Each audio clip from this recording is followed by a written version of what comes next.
Imagine yourself standing at the west front of the United States Capitol, in exactly the spot where since 1981, 7 different US presidents have been inaugurated. You're looking down the National Mall.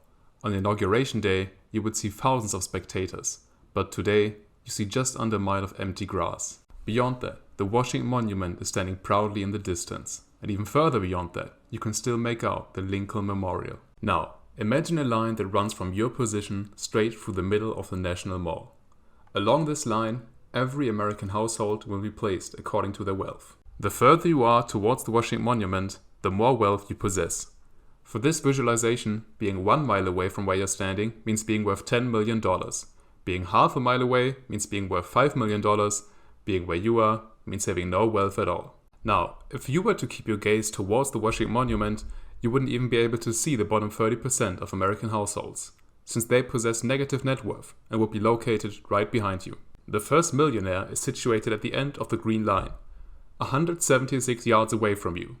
Just under 90% of American households would be placed somewhere on the line up until that point. Towards the end of the empty grass fields, 1 mile away, is the first decamillionaire, the first person who is worth $10 million. Around 10% of American households are located between the first millionaire and here, meaning that approximately 99% of households are somewhere on this first stretch of the line.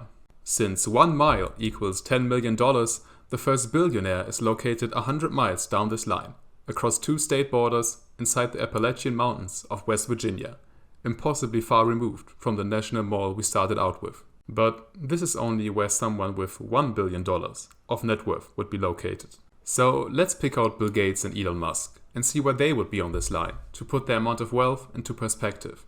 These numbers are taken from the real-time billionaire list from Forbes on the 29th of November 2021. And since the amount of wealth can be rather volatile, those numbers might have changed depending on when you see this video. You can always do the math for yourself. I've put the link to the site in the description. So this will be quite the journey.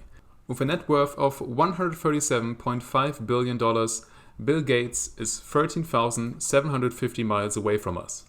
On our way to him, we take a diagonal path through the entire US, pass through Virginia, Illinois, Texas, Arizona, visit Baja California, travel through the largest body of water on Earth, the Pacific Ocean, in its entirety, explore the east of Australia, make our way into the Indian Ocean, and stop somewhere between Madagascar, Australia, and Antarctica, having traveled more than halfway around the entire world.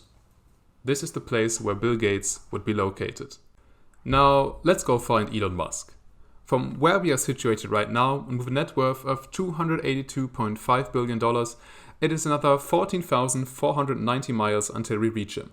We pass through the rest of the Indian Ocean, going through Madagascar, and then taking a diagonal path through the entire continent of Africa, passing through Mozambique, both Congos, Ghana. Next, we breeze past the Atlantic Ocean, enter the US through Delaware, and encounter a familiar sight: the Capitol, the Washington Monument, the National Mall. We were able to place 99% of American households on this relatively tiny stretch of land. Poor people, just as well as people rich enough to never have to worry about money ever again in their lifetime. But even the entire Earth wasn't big enough to accommodate Elon Musk's net worth. From here on out, we have another 3,280 miles to go. So we pass through the entire US exactly like the first time and stop around 1,000 miles deep into the Pacific Ocean. This is where Elon Musk would be. Hopefully, this visualization was able to give you an idea of just how much a few $100 billion really is.